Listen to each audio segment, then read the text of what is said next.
جگ ہاری ایز نمرا اسرار ایپیسوڈ 11 2.5 سال بعد۔ وقت کسی کے لیے نہیں رکتا اور نہ ہی یہ رکا ہے۔ آج حیدر کو گئے 2.5 سال گزر گئے تھے۔ وہ اپنا کانٹریکٹ ختم کر کے نہ جانے کہاں چلا گیا تھا۔ عباس صاحب اس کو واپس لینے آئے تھے اور وہ انہیں برطانیہ میں کہیں نہیں ملا تھا۔ صفا عباس کی شادی فکس ہو گئی تھی۔ کتنی ہی کالز، کتنے ہی میلز، کتنے ہی میسیجز ہر ایک نے کیے لیکن کوئی جواب نہیں ملا، اور اسی انتظار میں صفا کو ہاشم مرتضیٰ کے ساتھ رخصت کر دیا گیا۔ صفا کی شادی کے کچھ مہینوں بعد بالآخر حیدر نے احمر کی کال کا جواب دیا تھا۔ احمر کو اس پر جتنا غصہ کرنا تھا وہ کر رہا تھا، اور اس سب کے دوران وہ خاموش تھا کیونکہ وہ جانتا تھا غلطی اس کی تھی۔ احمر کا غصہ کچھ کم ہوا تو بولا، ایسا بھی کیا ہو گیا تھا تمہیں کہ تم اپنی بہن کی شادی پر ہی نہیں آئے؟ ان بیتے سالوں میں نے ہر لمحہ سوچا ہے اپنے رویے کے بارے میں نے اتنا غصہ کب کیا؟ میں کب کسی کو حقیر سمجھنے لگا؟ میں کیوں بار بار اوور ری ایکٹ کر گیا؟ میں کیوں خود پر کنٹرول نہیں کر سکا؟ وہ کہتے ہوئے چپ ہوا تھا۔ تم واپس کب آ رہے ہو؟ احمد شاید اس موضوع پر بات ہی نہیں کرنا چاہتا تھا۔ 2 سال پہلے آنے کا سوچا تھا لیکن کانٹریکٹ کے آخری ہفتے مجھ سے یہ بات پوشیدہ نہ رہی کہ اسے دیکھ میں خود پر ہر اختیار کھو بیٹھتا ہوں۔ وہ کچھ پل کے لیے رکا۔ تمہیں پتہ ہے ان 6 مہینوں میں کیا کر رہا تھا؟ میں خود کا امتحان لے رہا تھا۔ آیا اسے دیکھ بے اختیار ہوتا ہوں؟ یہ اس جیسے کسی کو بھی دیکھ۔ ان 6 مہینوں میں ہر اس شخص سے ملا ہوں جسے دنیا حقیر کہتی ہے، جسے دنیا قبول نہیں کرتی۔ مجھے ان میں سے کسی پر نہ تو غصہ آیا نہ ہی ہمدردی ہوئی۔ وہ لوگ بہت پیارے تھے، ان سے کوئی بدبخت ہی نفرت کرتا، اور میں ان میں سے ایک سے کرتا ہوں۔ میں کرتا ہوں اس سے نفرت، اور کیوں پتہ نہیں۔ میں خود سے ڈر گیا تھا کہ کہیں اگر وہ کبھی میرے سامنے آ گئی تو پھر میں وہ سب گر گزروں گا جو میری شخصیت کا حصہ کبھی رہا ہی نہیں۔ وہ خاموش ہوا تھا۔ میں اپنوں کو اور تکلیف نہیں دے سکتا، میں آ رہا ہوں پاکستان، اس نے کہتے ہی کال منتقع کی تھی۔ آج ان کے نکاح کو 2 سال گزر گئے تھے اور رانیہ نے اچھے سے بدلہ لیا تھا احمر سے۔ اس سے خوب رکھائی سے بات کرتی اور وہ خوب اسے منانے کی کوشش کرتا، اس سے محبت کا اظہار کرتا۔ آخر کب تک رانیہ اپنے دل کو بچا سکتی تھی؟ وہ بھی محبت جب شرعی اور پاکیزہ تھی۔ ایک ہی مہینے میں اسے یہ سب کچھ اچھا لگنے لگا تھا، پر اس پر ظاہر نہیں کرتی تھی، جان بوجھ کر اسے تنگ کرتی تھی۔ جس کے فون کا انتظار دن بھر رہتا تھا، جب اس کا فون آتا تو اس سے خفا خفا سی ہو کے بات کرتی تھی، جس کی وجہ سے وہ اس سے اپنی محبت کا یقین دلاتا۔ آہستہ آہستہ احمر کو بھی اندازہ ہو گیا وہ اسے صرف ستا رہی ہے، ورنہ اگر وہ واقعی ناراض ہوتی تو پہلے ہی بیل پہ کال نہ اٹھاتی جیسے پہلے کیا کرتی تھی، اور اب اس کے لہجے میں مسکراہٹ دبانے کی خنکی بھی محسوس کی جا سکتی تھی۔ اس نے بجتے ہوئے فون کو تیزی سے اٹھایا تھا اور کال احمر کی تھی۔ اس کے لبوں پر بڑی سی مسکان سج گئی تھی، چہرے پر بہت سے حسین رنگ نمایاں تھے۔ سلام دعا کے بعد احمر نے اپنے لہجے کو حتی مکان سنجیدہ کرتے ہوئے پوچھا، لیکن ہونٹوں پر تبسم رقصا تھا۔ ناراض ہیں؟ سوال کیا۔ تو کیا نہیں ہونا چاہیے؟ الٹا اس سے ہی پوچھا۔ نہیں ہونا چاہیے، جواب بلا توقف آیا۔ کیوں نہیں ہونا چاہیے؟ اور ایک اور سوال آیا۔ کیونکہ آپ ان 2 سالوں میں مجھے بہت ستا چکی ہیں۔ جواب پہلے سے ہی تیار تھا۔ اور جو آپ نے مجھے ستایا تھا 2 سال پہلے، وہ کیا تھا؟ شکوہ کیا گیا۔ وہ تو محبت تھی، ہمیشہ کی طرح ایک بار پھر محبت جتائی گئی۔ تو یہ بھی، وہ بولتے بولتے چپ ہوئی تھی۔ تو یہ بھی، وہ اس کے لفظ دہراتا دلکشی سے مسکراتا پوچھ رہا تھا۔ رانیہ کی تو زبان ہی بند ہو گئی۔ جتنا آپ مجھے ستا چکی ہیں، رخصتی ہونے دے، ہر ایک کا بدلہ چن چن کر لوں گا، وہ سنجیدگی سے کہہ رہا تھا۔ پھر میں آپ کے ساتھ جاؤں گی ہی نہیں، وہ ڈٹ گئی۔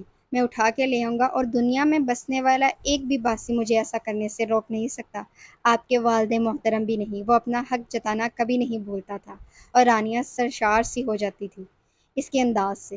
دونوں طرف کچھ دیر کی خاموشی چھائی رہی، پھر وہ مدھم آواز میں بولا، یہ جو آپ میرے اظہار محبت کا لطف لیتی رہتی ہیں، تیار رہیے گا، اب آپ کی باری ہے، وہ مسکراتا ہوا کہہ رہا تھا۔ رانیہ نے دانتوں تلے زبان دباتے جھٹ سے کال ڈسکنیکٹ کی۔ اس کا دل زوروں سے دھڑک رہا تھا، وہ سب سمجھ گیا تھا۔ حیدر نے اپنے ملک میں، اپنی سرزمین پر قدم جما دیے تھے، پاکستان انٹرنیشنل ایئرپورٹ پر موجود۔ وہ بہت پٹنے کے بعد ہی صحیح پر اپنے دوستوں سے بغل گیر ہوا تھا۔ وہ الگ ہوئے تھے اور سارے راستے ہنسی مذاق کرتے وہ اب حیدر ولا کے پورچ میں موجود تھے۔ حیدر نے آنکھ بھر کر اپنے گھر کو دیکھا تھا اور یوں ہی دیکھتے ہوئے سوال کیا، کس کس کو پتہ ہے؟ وہ جانتے تھے وہ کیا پوچھ رہا ہے۔ سب کو، جواب احمر کی طرف سے آیا۔ حیدر لاؤنج میں داخل ہوا تو کسی کو نہ پایا، اسے حیرت ہوئی۔ وہ اتنے عرصے بعد آیا تھا اور کوئی اس کا منتظر ہی نہیں تھا۔ اس نے ایک ایک کر کے علی، حاشر اور احمر کو سوالیہ نظروں سے دیکھا۔ وہ ان تینوں نے ہی نہ سمجھی میں کندھے اچکا دیے۔ وہ اسے ایئرپورٹ لینے نہیں آئے تھے، ظاہر تھا وہ اس سے ناراض تھے؟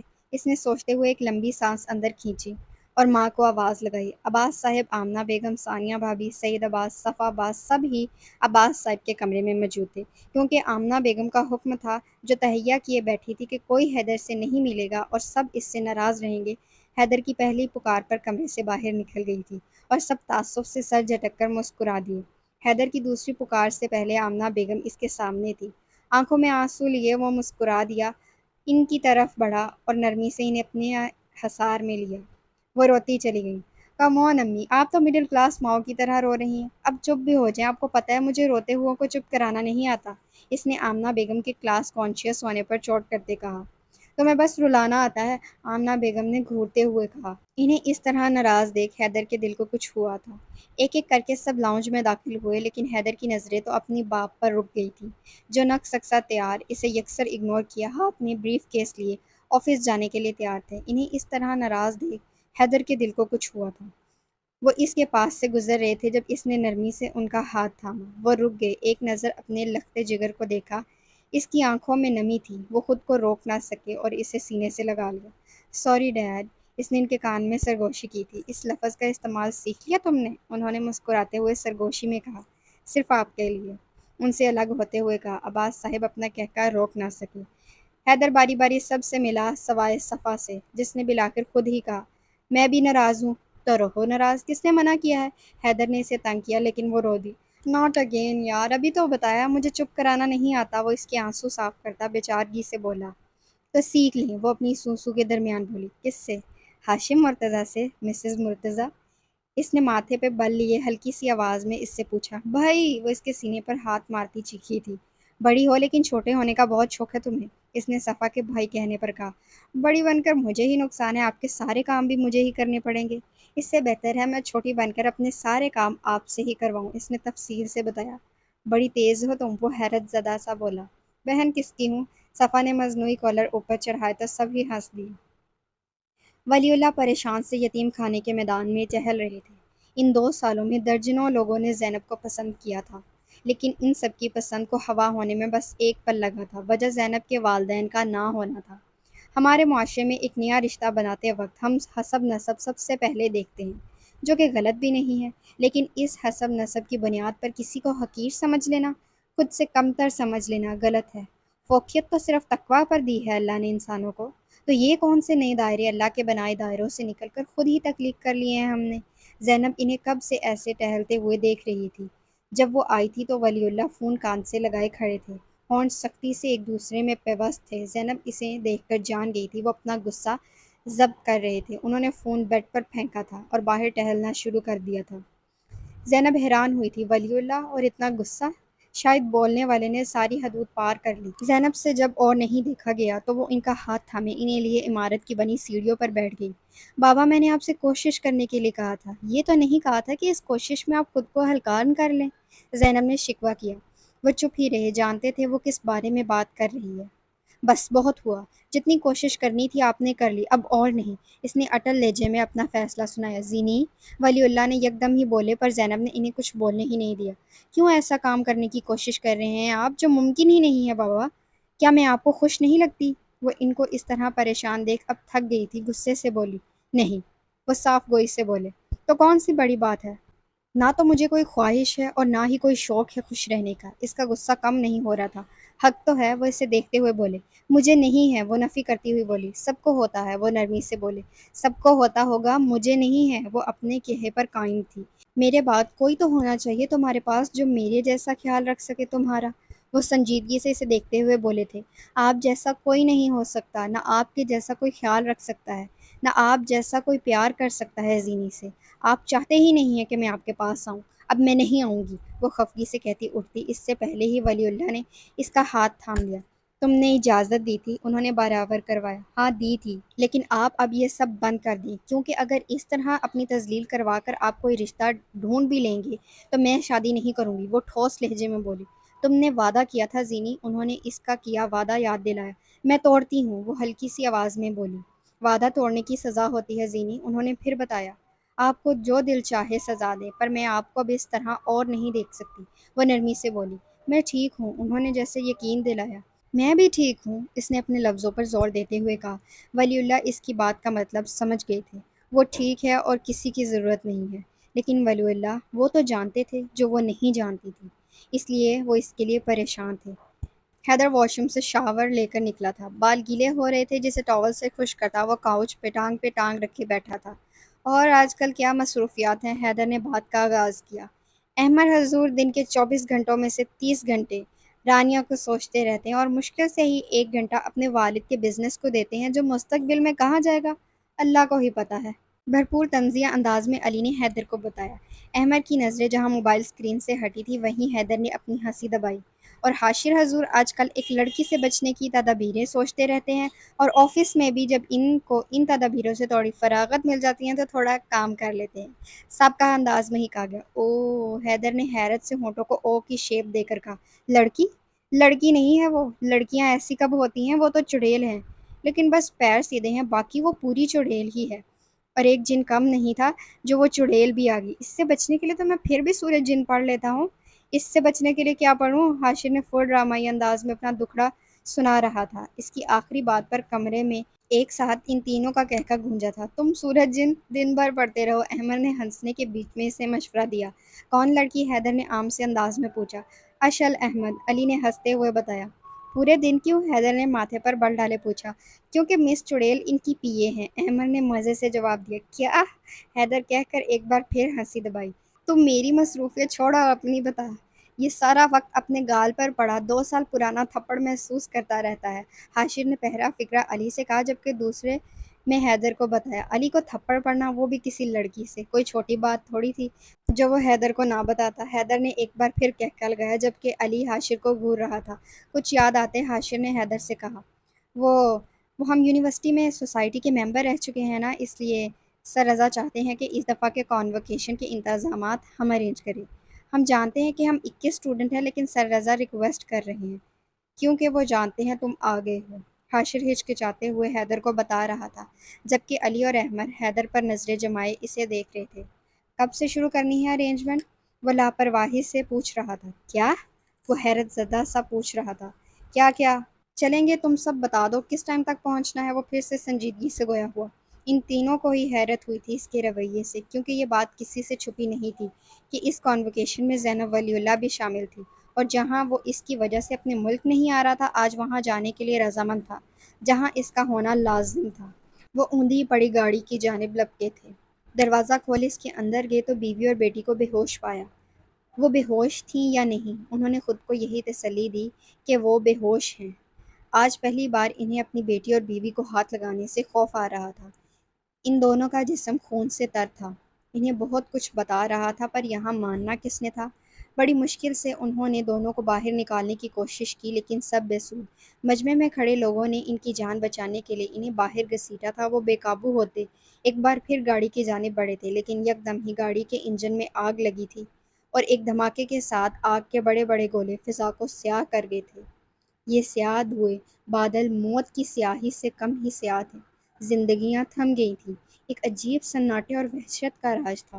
موت نے آج زندگی کو ہرا دیا تھا۔ وہ شخص وہاں حیرت کی تصویر بنا کھڑا تھا۔ لمحوں کا کھیل تھا، جو تھوڑی دیر پہلے خود کو دنیا کا سب سے خوش قسمت انسان سمجھ رہا تھا، اس وقت خود سے زیادہ بد نصیب کسی کو نہیں پا رہا تھا۔ اس کے سامنے اس کی دنیا اجڑ گئی تھی، اور وہ کچھ نہ کر سکا تھا۔ وقت گزرتا گیا، بے یقینی یقین میں بدل گئی۔ وہ سنسان سڑک پہ بیٹھا نیلے آسمان کی طرف آنکھیں کیے آنسو بہا رہا تھا، جو رکنے سے انکاری تھی۔ آج گزرا ہوا ہر پل اسے یاد آ رہا تھا۔ ہم کہاں جا رہے ہیں؟ ماضی میں کیا گیا اس کی بیوی کا سوال اس کے ذہن میں گونجا تھا۔ آج میں آپ کو وہ دکھاؤں گا جو آپ نے کبھی نہیں دیکھا ہوگا۔ آج سچ میں نے اسے وہ دکھایا جو اس نے پہلے کبھی نہیں دیکھا تھا۔ میں نے اسے موت دکھائی۔ وہ اس اندھیری رات میں خود سے ہم کلام تھا۔ ایک آہ تھی جو اس کے منہ سے نکلی تھی۔ درد کی شدت بڑھتی جا رہی تھی، بے بسی سی بے بسی تھی، جن کے بغیر موت کا تصور تھا۔ عجیب بات ہے، موت ہی نہیں آئی تھی۔ مرنے کی شدید خواہش تھی، لیکن ابھی موت نصیب میں نہیں تھی۔ دل پھٹ کے باہر آنے کو تھا، پر پھٹ نہیں رہا تھا۔ آج وہ اپنا سب کچھ کھو چکا تھا، جو ہاتھ صبح تک اللہ کی نعمتوں سے بھرا ہوا تھا، وقت کی ایک کروٹ نے اسے خالی کر دیا تھا۔ اس میں گھر جانے کی ہمت نہیں تھی، وہاں اب کچھ نہیں تھا اس کے لیے، نہ بیٹی نہ بیوی، کچھ بھی تو نہیں رہا تھا۔ وہ رب سے شکوہ کرنا چاہتا تھا، شکایت کرنا چاہتا تھا، غصہ کرنا چاہتا تھا، ناراض ہونا چاہتا تھا، لیکن لب کھلنے سے انکاری تھے۔ اس کی وجہ اس کی بیوی کی کئی باتیں تھیں جو اس کے ذہن میں گونج رہی تھی۔ ہمیں رب کی رضا کے ساتھ راضی ہونا سیکھنا ہے، کیونکہ اس سے بہتر تو کوئی جان ہی نہیں سکتا ہمارے لیے کیا بہتر ہے اور کیا بہترین ہے۔ اس کے کام وہی جانتا ہے، اور جتنی محبت وہ آپ سے کرتا ہے، دنیا یا آخرت دونوں میں ہی آپ سے کوئی نہیں کرتا۔ اور پھر ایسے محبت کرنے والے کے کیے سے راضی نہ ہونا، اس کی محبت پر شک کرنا ہوا۔ وہ جب بھی کمزور پڑتا، ناشکرا ہونے لگتا، وہ اسے سمجھاتی تھی۔ اور ایک اور گونج حضور اکرم نے حضرت ابراہیم بن محمد کی انتقال کے وقت فرمایا تھا، آنکھ آنسو بہاتی ہے، دل غمگین ہے، مگر ہم زبان سے وہی الفاظ نکالیں گے جس سے ہمارا رب راضی ہو۔ یہ قصہ بھی اس نے اپنی بیوی کی زبانی سنا تھا۔ اس کا صبر جواب دے رہا تھا، وہ پرسکون ہونا چاہتا تھا۔ اس کی زبان سے بے اختیار الفاظ نکلنا شروع ہو گئے، جیسے تو راضی ویسے میں راضی، جیسے تو راضی ویسے میں راضی۔ آنسوؤں سے تر چہرہ لیے وہ ہچکیوں کے درمیان بول رہا تھا، جیسے تو راضی ویسے میں راضی، جیسے تو راضی ویسے میں راضی۔ اس کی آواز بلند ہونے لگی، جیسے تو راضی ویسے میں راضی۔ وہ سجدے میں چلا گیا تھا، اس کا جسم تھر تھر کانپ رہا تھا، آواز بلند سے بلند تر ہوتی جا رہی تھی۔ نہ جانے کتنے پہر تھے جو یوں ہی گزر گئے۔ وہ اب خود کو بہت پرسکون محسوس کر رہا تھا، پر اب بھی درد تھا، پر کم تھا۔ وہ پسینے سے شرابور ہو چکا تھا۔ اس نے سجدے سے سر اٹھایا، جس سے آنسو کی لڑیاں اب بھی جاری تھیں۔ اچانک اس کی سماعتوں سے کسی بچی کے رونے کی آوازیں ٹکرانے لگیں۔ اس نے بے چینی سے گردن موڑ کر دور دور تک نظر دوڑائی، لیکن اس کی زینب کہیں نہیں تھی۔ اس نے افسردگی سے ایک بار پھر سر جھٹکا۔ اسے لگا وہ اس کا وہم ہے۔ ایک بار پھر وہی آواز آئی۔ اس نے مڑ کر دیکھا، لیکن کسی کو نہ پایا۔ ایک بار، دو بار، بار بار، بار بار، اور جب یہ آواز آنا نہ بند ہوئی تو اس نے اپنے آنسو صاف کیے، چہرے پر آئے آنسوؤں کو رومال سے صاف کیا اور آواز کے پیچھے چل دیا۔ جیسے جیسے یہ قدم بڑھتا، آواز بڑھتی جا رہی تھی۔ اسے اندازہ ہو گیا کہ آواز کس جگہ سے آ رہی ہے، تو اس کے ماتھے پر شکنیں ابھری۔ اس جگہ سے کسی بچے کی موجودگی ناقابل برداشت تھی، نامعقول تھی، انتہائی دردناک تھی۔ اس نے کمبل میں لپٹی ایک کمسن کھلی کو نرمی سے اٹھایا، جیسے ڈر ہو کہ کہیں وہ مرجھا ہی نہ جائے۔ کسی کا لمس محسوس کرتے بچی نے اب رونا بند کر دیا تھا۔ وہ اپنے چھوٹے چھوٹے ہاتھ پاؤں سے منہ پہ آئی چادر ہٹانے کی ناکام کوشش کر رہی تھی۔ انہوں نے اس کی مشکل کو آسان کر دیا اور اس کے چہرے سے چادر سرکھائی۔ وہ دھک رہ گئی۔ وہ وہی تھی، یا شاید انہیں لگ رہی تھی، پتہ نہیں۔ اس کی آنکھیں بھی زینب کی طرح ہی کالی تھی اور بڑی بڑی تھی، سیب جیسے لال گال، وہی دل کو دیوانہ کر دینے والی ہنسی۔ وہ مسلسل ہاتھ پیر مار رہی تھی۔ ان کا سر بے ساختہ اوپر کی جانب اٹھا۔ وہ اپنے اللہ کو دیکھ رہا تھا، کھوج رہا تھا۔ اس کی آنکھوں سے آنسو جاری تھے۔ اس نے زور سے اس بچی کو سینے میں بھینچ لیا۔ وہ جوان مرد گھٹنوں کے بل بیٹھتا چلا گیا اور زار و کتار رونے لگا۔ اسے جیسے ہی خیال آیا وہ معصوم اس کی مضبوط گرفت برداشت نہیں کر سکے گی، اس نے اسے خود سے الگ کیا۔ آنسو کا ایک قطرہ بچی کے گال پر گرا۔ اس نے پلکیں جھپکی اور ان آنکھوں میں دیکھنے لگی۔ نہ جانے اسے کیا سمجھ آیا تھا کہ وہ رونے لگی۔ وہ جلدی سے اٹھے، اپنے آنسو صاف کیے اور اسے بہلانے لگے، پر یہ کیا؟ وہ اب چپ ہوئے انہیں پھر سے دیکھ رہی تھی۔ وہ اس کے اس طرح اتنی دلچسپی سے دیکھنے پر ہلکے سے مسکرائے۔ وہ ان کے مسکرانے پر کھلکھلا کر ہنسی اور اپنے ہاتھ پیر خوشی سے کمبل پر مارنے لگی۔ انہیں حیرت کا شدید جھٹکا لگا۔ اس بچی کو اتنی سی عمر میں آنسوؤں کا مطلب پتہ تھا، اور وہ لوگوں کو خوش کرنا جانتی تھی۔ انہیں علم ہی نہ ہوا کب ماضی کا غم تازہ ہو گیا تھا۔ اپنے چہرے پر تری محسوس کر کے انہوں نے آنکھیں کھولی تھیں، اور وہ حال میں تھے۔ کمرے میں نیم اندھیرا تھا اور وہ آرام دہ چیئر پر بیٹھے تھے۔ آنکھوں کی باڑ سے کئی خاموش آنسو بہہ نکلے تھے۔ وہ رب کچھ لیتا ہے تو کچھ دیتا بھی ہے۔ انہیں بھی ملا تھا، انہیں بھی رب نے دیا تھا۔ زندگی سیدھی لکیر کا نام نہیں ہے، یہ تو نام موت کا ہے، جہاں سب کچھ تھم جاتا ہے۔ زندگی تو وہ ہے جس میں نشیب ہو، فراز ہو، ہلچل ہو۔ ان کے جسم میں زندگی تھی تو ان کے ساتھ مسائل بھی تھے جو انہیں حل کرنے تھے۔ زینب کو کسی کے ہاتھ میں سونپنا تھا، اپنے تھمنے سے پہلے، روح کے پرواز کرنے سے پہلے۔ لیکن کسے پتا تھا کہ کل ان کے نصیب میں تھا بھی یا نہیں۔ پچھلے ایک ہفتے سے چاروں کانوکیشن کی تیاری میں مصروف تھے، اور آج ساری تیاریاں اپنے اختتام پر پہنچی تھیں۔ حیدر آ تو گیا تھا، لیکن وہ زینب کا سامنا نہیں کرنا چاہتا تھا، کیونکہ وہ نہیں چاہتا تھا کچھ ایسا ہو جائے اس سے جو وہ نہیں ہونا چاہیے۔ کچھ دیر میں اسٹوڈنٹس آنا شروع ہو گئے تھے اور حیدر بہانہ بنا کر باہر گراؤنڈ میں بیٹھا تھا، سب کی نظروں سے دور۔ اور اندر آڈیٹوریم میں تقریب کا آغاز ہو گیا تھا۔ بہت سے اسٹوڈنٹ اپنے اس سفر کے اختتام پر خوش تھے، تو وہیں بہت سے اپنے دوستوں سے بچھڑ جانے پر دکھی بھی تھے۔ نور، رانیہ اور زینب سفید رنگ کے کانوکیشن ڈریس میں ملبوس بیٹھی ہنستی مسکراتی باتیں کر رہی تھی۔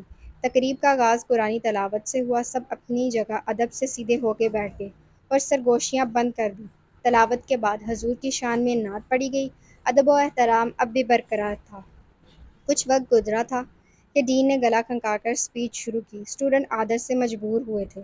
سرگوشیوں کا سلسلہ پھر سے شروع ہو گیا تھا۔ تھوڑی ہی دیر گزری تھی کہ زینب کا موبائل بج اٹھا۔ اس نے اپنے گھٹنوں پر رکھے بیگ سے موبائل نکالا۔ کال کسی نامعلوم نمبر سے آ رہی تھی۔ اس نے کال اٹینڈ کی اور آواز نہ آنے پر اپنا بیگ رانیہ کی گود میں ڈالا اور باہر کی جانب راہ لی۔ السلام علیکم۔ باہر کی کھلی فضا میں آ کر اس نے دوسری طرف سلامتی بھیجی۔ وعلیکم السلام زینی بی بی۔ زینی بی بی، میں خان بابا بات کر رہا ہوں۔ ولی اللہ، وہ اتنا کہتے رونے لگی تھے۔ زینی کو کسی انہونی کے ڈر نے چاروں طرف سے گھیر لیا تھا۔ کیا ہوا ہے بابا کو؟ زینب نے بامشکل یہ الفاظ ادا کیے تھے۔ ولی اللہ صاحب کو رات میں ہارٹ اٹیک آیا تھا۔ سب انہیں اسپتال لے گئے لیکن آپ کو اطلاع دینے سے سختی سے منع کر دیا۔ مجھے معاف کر دیں زینی بی بی، میں مجبور تھا۔ میں اپنی نوکری کی وجہ سے وہ بتا رہے تھے، لیکن زینب تو بس اس نقطے پر رک گئی تھی۔ بابا ٹھیک نہیں تھے۔ اب اب کیسے ہیں بابا؟ اس نے اٹکتے ہوئے کسی انجانی خوف کے زیر اثر پوچھا۔ ڈاکٹر کہتے ہیں وہ کچھ نہیں کہہ سکتے، انہیں آئی سی یو میں رکھا ہے کل سے۔ خان بابا کا اتنا کہنا تھا۔ زینب کے ہاتھ سے فون چھوٹ کے زمین بوس ہو گیا۔ کسی کو کھو دینے کا خوف پوری شدت سے زینب پر حاوی ہوا تھا۔ وہ انہیں کھونا افورڈ نہیں کر سکتی تھی۔ ان کے علاوہ تھا ہی کون؟ اسے لگا اب وہ کھڑی نہیں ہو سکتی۔ اس کے پیر جیسے بے جان ہو گئے تھے۔ وہ زمین پر بیٹھتی چلی گئی۔ یہ درد آج ہر درد سے بڑا تھا، ہر تکلیف سے بڑا تھا۔ اتنا کمزور اس نے خود کو کبھی نہیں پایا تھا۔ آنکھوں کی باڑ سے کب ایک آنسو آزاد ہوا، اسے پتہ ہی نہ چلا۔ دور کھڑا حیدر اپنی جگہ پر جم گیا تھا۔ وہ جس سے بچنے کی کوشش کر رہا تھا وہ سامنے زمین پر بیٹھے تھے۔ اس کے اداس چہرے پر آج خوف کی پرچھائیاں واضح دیکھی جا سکتی تھیں۔ اس کے گال پر ایک موتی تھا جو چمک رہا تھا۔ حیدر کو یقین ہی نہ آیا وہ زینب تھی۔ زینب ولی اللہ۔ اس نے درد سے سر اٹھا کے آسمان کی جانب دیکھا۔ وہ تھا، وہ ہے اور وہی رہے گا۔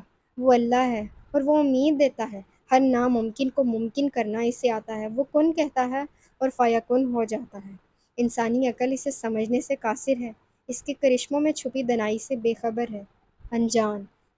زینب نے اس امید کی ڈور کو تھاما تھا، خود کو سنبھالا تھا۔ اس نے مٹی میں ارد گرد اپنا موبائل تلاش کیا اور وہ اسے مل گیا تھا، لیکن بے جان۔ اس کے چہرے پر بے چارگی رقم تھی۔ وہ کپ کپاتے ہاتھوں سے موبائل کو ہتھیلی پر پٹک رہی تھی۔ موبائل کی اسکرین روشن ہوئی تھی، اس کا چہرہ بھی روشن ہوا۔ اس کے ہاتھ بری طرح کپ کپا رہے تھے۔ اس نے بڑی مشکل سے ڈائلنگ میں موجود نمبر ڈائل کیا اور کان سے لگایا۔ 2 بیلوں کے بعد کال اٹھا لی گئی۔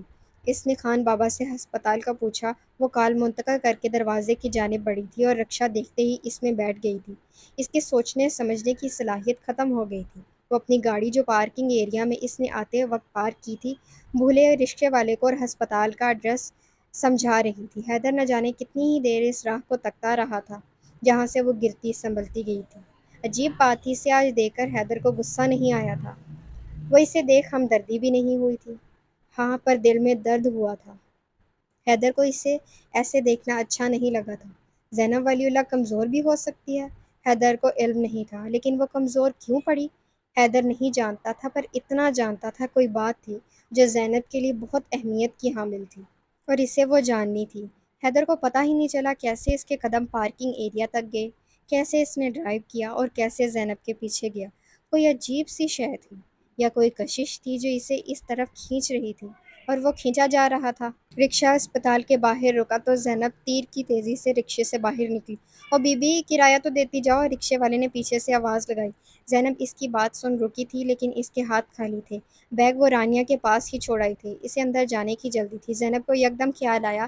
اس نے حجاب کے اوپر سے اپنے کان پر ہاتھ لگایا، اور اس کا چہرہ اس خیال سے کچھ اور سمجھا تھا۔ اس نے حجاب کے نیچے سے اپنے چھوٹے چھوٹے ٹاپس اتار رکشے والے کے آگے بڑھائے تھے۔ یہ آرٹیفیشل چیزیں دے کر ہمیں بیوقوف نہ بناؤ، اس آدمی نے بنا دیکھے ہی کہا۔ یہ سلور گولڈ ہے، میرے پاس دینے کو اور کچھ نہیں ہے، اور اس کی مالیت آپ کے کرائے سے زیادہ ہی ہے، زینب نے دھیمی آواز میں بتایا۔ اس آدمی نے ہاتھ آگے بڑھائے تو زینب نے وہ ٹاپس اس کی ہتھیلی پر رکھ دیے۔ ٹاپس کی چمک دیکھ اس آدمی کی آنکھیں چمکی تھی۔ وہ واقعی زیادہ مالیت کے نہیں تھے، لیکن اس کے کرائے سے بہت زیادہ تھے۔ ان ٹاپس کو ایک نظر دیکھ زینب اندر چلی گئی تھی۔ وہ یہ دینا تو نہیں چاہتی تھی پر اسے دینے پڑے، کیونکہ چیزیں کبھی بھی انسانوں سے بڑھ کر نہیں ہوتی، چاہے ان کی مالیت کتنی بھی کیوں نہ ہو۔ ابھی رکشے والا ان ٹاپس کو پھٹی ہوئی آنکھوں میں لالچ لائے دیکھ رہا تھا۔ جب کسی نے ان ٹاپس کو اس سے جھپٹ لیا، وہ اس حملے سے بوکھلا گیا، لیکن فوراً بولا، ادھر دو، یہ میرے ہیں۔ اوہ، تمہارے ہیں؟ انہیں پہن کے تم سگنل پر کھڑے ہوتے ہو؟ حیدر نے اپنے غصے کو قابو کر کے کہا۔ اپنی حد میں رہو، یہ مجھے کرائے کے طور پر دیے گئے ہیں، رکشے والا بھڑک کر بولا۔ حد میں تو تم رہو، کرایہ لو اور یہاں سے دفع ہو جاؤ، حیدر نے اس کا کالر پکڑتے درستگی سے کہا۔ رکشے والے نے حیدر کے تیور دیکھ اپنا گلا تر کیا۔ حیدر نے ایک جھٹکے سے اس کا کالر چھوڑا اور اپنا وائلٹ خالی کر کے اس کے منہ پر پیسے مارے تھے اور ان ٹاپس کو اپنی فرنٹ پاکٹ میں رکھ چلا گیا تھا۔ یہ آدمی حیدر کی پشت کو حیرت زدہ سا دیکھ رہا تھا۔ اسے لگا شاید وہ پاگل تھا جو وہ معمولی سے ٹاپس لے گیا اور نہ جانے کتنے ہی نوٹ اس پر برسا گیا تھا۔ زینب ریسیپشن پر ولی اللہ کا پوچھ بےتابی سے کوریڈور میں ان کا کمرہ تلاش کر رہی تھی۔ اسے کوریڈور کے آخری حصے میں اورفنج کے کچھ لوگ نظر آئے تھے۔ وہ خود کو مضبوط کرتی آگے بڑھی تھی، چہرے پر سختی آ گئی تھی۔ وہ سب آئی سی یو کے باہر رستہ روک کھڑے تھے۔ اس کی آنکھوں میں ایسا جنون تھا کہ آج اگر اسے ولی اللہ سے ملنے سے کسی نے بھی روکا تو وہ سب ختم کر دے گی۔ ہر چیز کو ریزہ ریزہ کرنے کا جنون، ہر حد پار کر دینے کا جنون۔ اسے دیکھ ان سب نے خاموشی سے رستہ صاف کیا تھا۔ زینب نے آئی سی یو کے باہر لگی ونڈو سے انہیں دیکھا۔ ان کا جسم کئی تاروں سے جڑا ہوا تھا، آکسیجن ماسک ان کے چہرے پر لگا تھا۔ وہ بہت دھیمے دھیمے سانس لے رہے تھے۔ انہیں اس حالت میں دیکھ اس سے آنسو روکنا مشکل ہو رہا تھا۔ گلے میں ایک گولا اٹکا تھا۔ وہ کمزور نہ پڑنے کی ناکام کوشش کر رہی تھی۔ وہ لوگوں کے سامنے خود کو کمزور ظاہر نہیں کر سکتی تھی۔ اس نے اپنے چہرے پر ہاتھ پھیرا جیسے ہر غم، ہر درد مٹا دینا چاہتی ہوں۔ اس نے ان کی کنڈیشن کے بارے میں جاننے کے لیے ڈاکٹر کے کیبن کا رخ کیا۔ اینڈ دا ٹاپر از زینب ولی اللہ، اس کا نام آڈیٹوریم میں گونجا تھا۔ کچھ اسٹوڈنٹس اس کی کامیابی سے خوش تالیاں بجا رہے تھے تو کچھ دل پر بوجھ رکھے۔ رانیہ اور نور نے ایک دوسرے کو دیکھا۔ وہ اس سب میں مہو زینب کو بھول گئی تھی، جس کے نام کی پکار چاروں طرف تھی۔ وہ کہیں نہیں تھی۔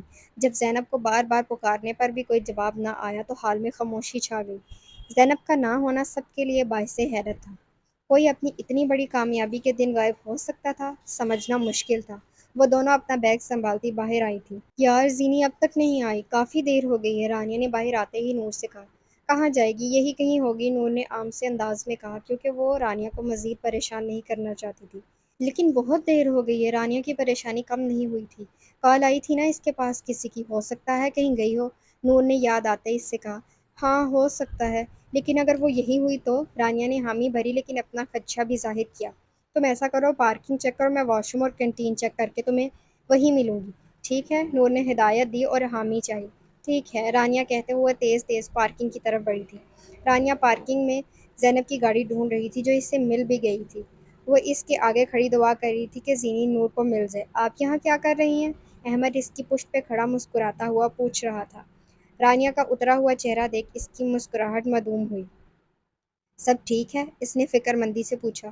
وہ وہ زینب نہیں مل رہی، وہ بھرائی ہوئی آواز میں معصومیت سے بولی۔ اس کے انداز پہ احمد کے لبوں کے کنارے ایک مسکان آئی تھی جسے اس نے چھپا لیا تھا۔ کوئی بات نہیں، مل جائے گی، اس میں کون سی بڑی بات ہے، وہ اس سے بہلا رہا تھا۔ آپ کو تو کوئی بات بڑی لگتی ہی نہیں ہے، رانیہ نے کہتے ہوئے اپنا رخ پھیرا تھا۔ احمد کے کچھ کہنے سے پہلے ہی نور رانیہ کی طرف بڑھی۔ ملی؟ رانیہ نے امید سے پوچھا۔ نور نے نفی میں سر ہلایا۔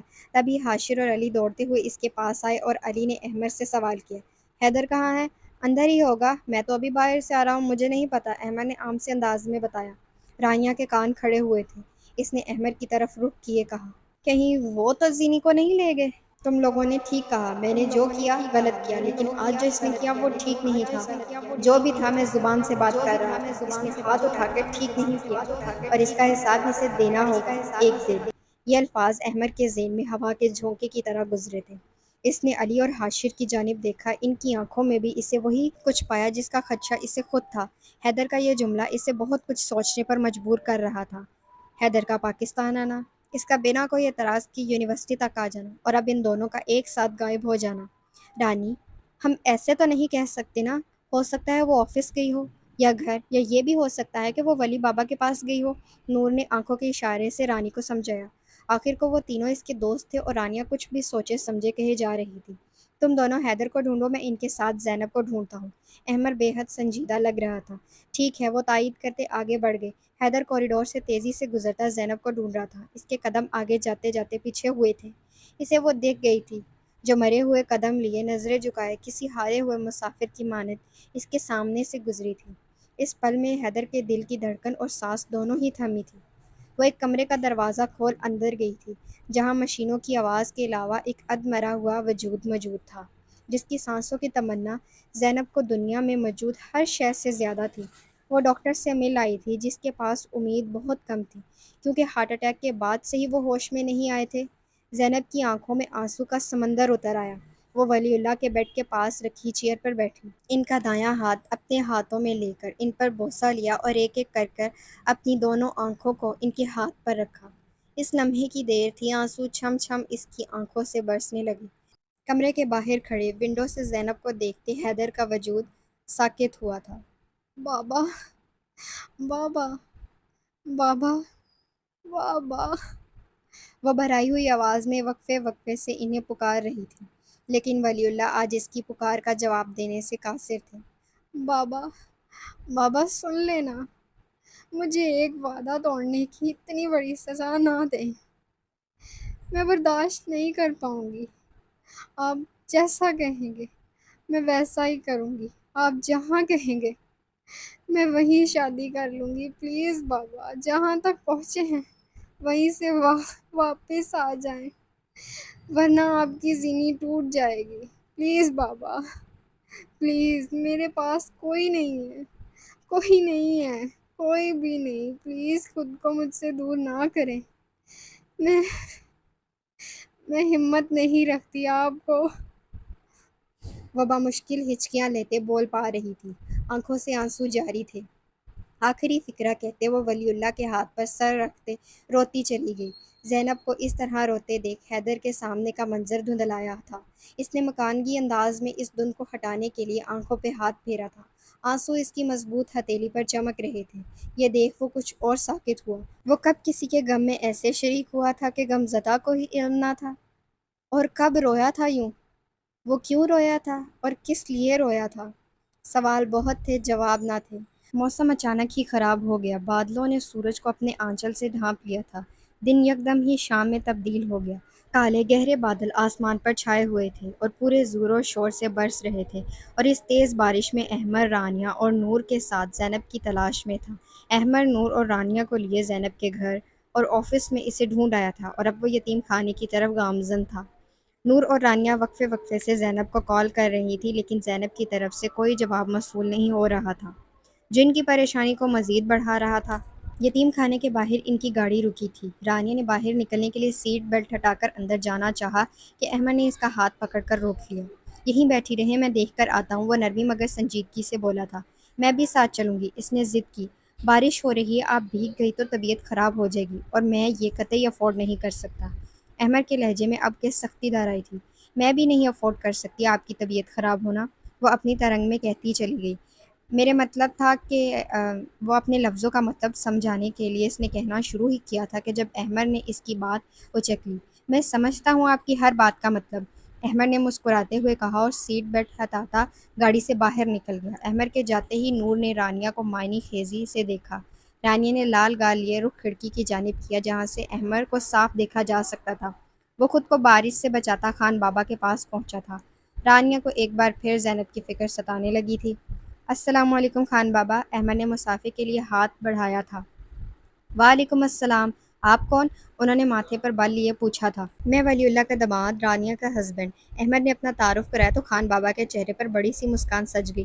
آئیں، اندر آئیں، خان بابا نے خوشی سے احمد کو اندر لے جانے لگے۔ نہیں، میں جلدی میں ہوں، آپ سے یہ پوچھنا تھا کہ زینب یہاں آئی تھی آج کیا؟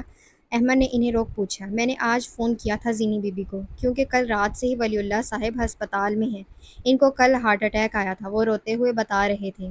آپ فکر نہ کریں، سب ٹھیک ہو جائے گا انشاءاللہ، اس نے ان کا کندھا تھپ تھپاتے کہا۔ احمد نے ان سے ہسپتال کا ایڈریس پوچھا تھا اور ان سے ایک بار پھر مصافحہ کرتے کار کی جانب بڑھا تھا۔ اب کہ اس کی پریشانی میں اضافہ ہو گیا تھا۔ احمد کو سنجیدگی سے گاڑی سٹارٹ کرتے دیکھ رانیہ کو تشویش ہوئی تھی۔ کیا ہوا، کچھ پتہ چلا؟ کیا بتایا خان بابا نے؟ وہ ایک کے بعد ایک سوال کر رہی تھی اور احمد بنا کوئی جواب دیے گاڑی چلا رہا تھا۔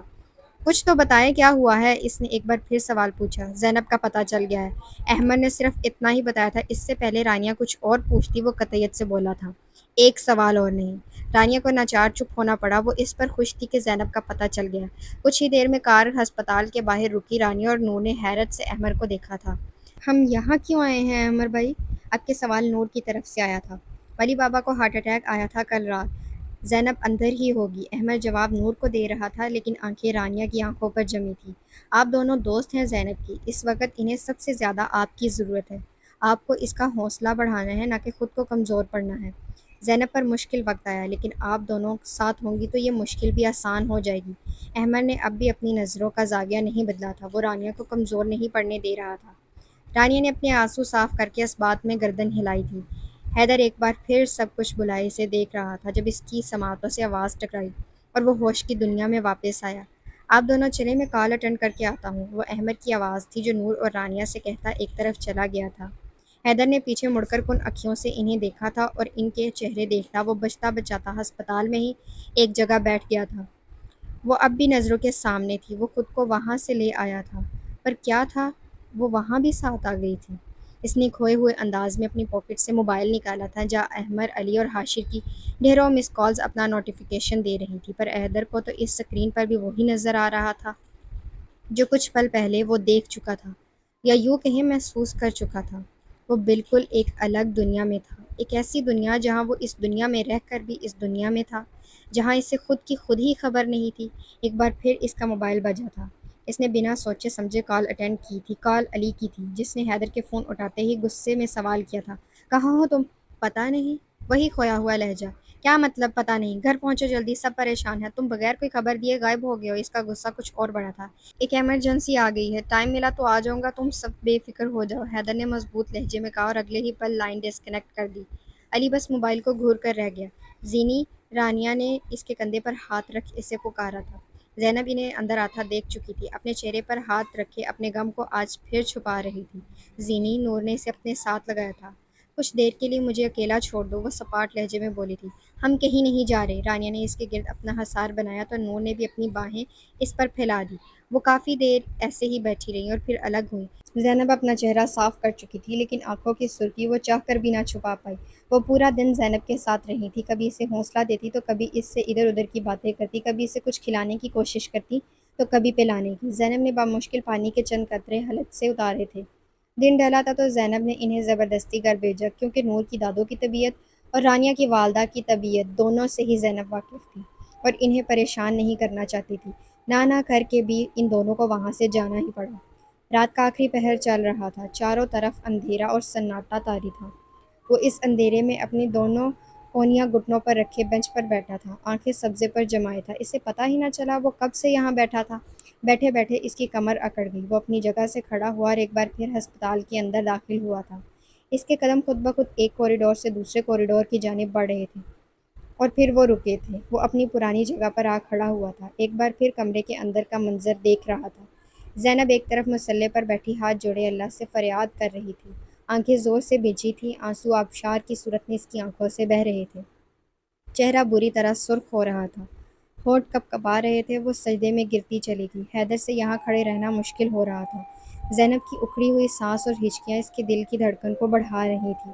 وہ اپنی دھڑکن کو نارمل کرنے کے لیے باہر رکھی بینچ پر بیٹھ گیا۔ جب اسے زینب کے چیخنے کی آواز آئی، حیدر ایک جھٹکے سے اٹھا تھا۔ وہ ولی اللہ پر جھکی انہیں ہلا رہی تھی اور روتے ہوئے ڈاکٹر کو آواز لگا رہی تھی۔ حیدر بھاگتا ہوا ڈاکٹر کو بلا کر لایا تھا، لیکن خود باہر ہی کھڑا رہا۔ مشینوں پر چلتی ولی اللہ کی سانسوں نے حرکت بند کر دی تھی۔ اب وہاں ایک سیدھی لکیر تھی جو موت کی گواہ تھی۔ ہی از نو مور۔ ڈاکٹر نے اس کے کان میں سور پھونکا تھا۔ وہ بے یقینی سے پھٹی ہوئی آنکھوں سے کبھی ولی اللہ کو تو کبھی اس مشین کو دیکھ رہی تھی۔ آنسو پوری تیزی سے بہہ رہے تھے، پر اسے خبر ہی نہیں تھی، وہ تو جیسے اپنی جگہ منجمد ہو گئی تھی۔ اس کا دماغ سن ہو گیا تھا، اس میں اب طاقت نہیں رہی تھی، اس کی آنکھوں پر منو بوجھ پڑا تھا، دل پر خنجر سا چل گیا تھا۔ اسے لگا وہ بھی اب ختم ہو جائے گی، اس کی ٹانگوں نے اس کا وزن اٹھانے سے انکار کر دیا تھا۔ وہ لہرا کے گرتی، اس سے پہلے حیدر نے اسے اپنی گرفت میں لیا تھا۔ زینب کا سر اس کے کندھے پر رکھا تھا، وہ گری نہیں تھی، حیدر نے اسے سنبھال لیا تھا۔ حیدر نے اسے احتیاط سے کرسی پر بٹھایا، اس کے ڈھلکتے سر کو اپنے ہاتھ سے سہارا دیا تھا۔ وہ بے حد پریشان نظر آ رہا تھا۔ چیک ہر ناؤ، اس نے چیختے ہوئے ڈاکٹر کو حکم دیا۔ پریشانی کی کوئی بات نہیں ہے، بے ہوش ہو گئی ہیں اور انہیں ویکنس بھی بہت ہو گئی ہے، شاید انہوں نے صبح سے کچھ کھایا پیا نہیں ہے۔ میں میڈیسن لکھ دیتا ہوں، ہوش میں آنے پر کھانا کھانے کے بعد کھلا دیجیے گا، ڈاکٹر نے چیک کرنے کے بعد پیشہ ورانہ انداز میں کہا۔ ڈرپ لگا دیں، اس نے کچھ سوچ کے کہا۔ ڈاکٹر اس بات میں سر ہلاتا چلا گیا تھا۔ تھوڑی دیر میں زینب کو دوسرے روم میں شفٹ کر کے ڈرپ لگائی گئی۔ حیدر اسے دیکھ مطمئن ہو کے یتیم خانے میں ولی اللہ کے انتقال کی خبر دی تھی اور ساتھ رانیہ کا نمبر بھی لینے کی کوشش کی، کیونکہ اس وقت زینب کے ساتھ کسی کو ہونا چاہیے تھا اور پہلا نام حیدر کے ذہن میں رانیہ کا ہی آیا تھا، لیکن رانیہ کا نمبر مانگنے پر کسی عورت نے بدتمیزی سے اسے جواب دیتے حیدر کے رد عمل سے پہلے ہی فون کو بری طرح پٹک دیا تھا۔ حیدر کا خون کھولا تھا، موبائل پر اس کی گرفت سخت تر ہوئی تھی اور وہ غصے سے اپنی گاڑی میں آ بیٹھا تھا۔ گاڑی کو ہوا میں اڑاتے ہوئے وہ یتیم خانے آئے جہاں سے گیٹ پر ہی خان بابا ملے تھے۔ اس نے ان سے رانیہ کا نمبر مانگا تھا، رانیہ کا نمبر تو نہ ملا، البتہ اس کے بھائی کا مل گیا تھا۔ حیدر نے نمبر ڈائل کر کے فون کان سے لگایا۔ السلام علیکم، انس حسن کی آواز فون کے سپیکر سے گونجی تھی۔ وعلیکم السلام، آپ رانیہ کے بھائی بات کر رہے ہیں؟ اس نے سلامتی دیتے سوال کیا تھا۔ جی، لیکن آپ کون بات کر رہے ہیں؟ انس حسن نے فکر سے پوچھا۔ ولی اللہ صاحب کا انتقال ہو گیا ہے، زینب ہسپتال میں اکیلی ہے، ہو سکے تو رانیہ کو بھیج دیں۔ حیدر نے اس کے سوال کو نظر انداز کر کے اپنی بات کہی تھی۔ کیا؟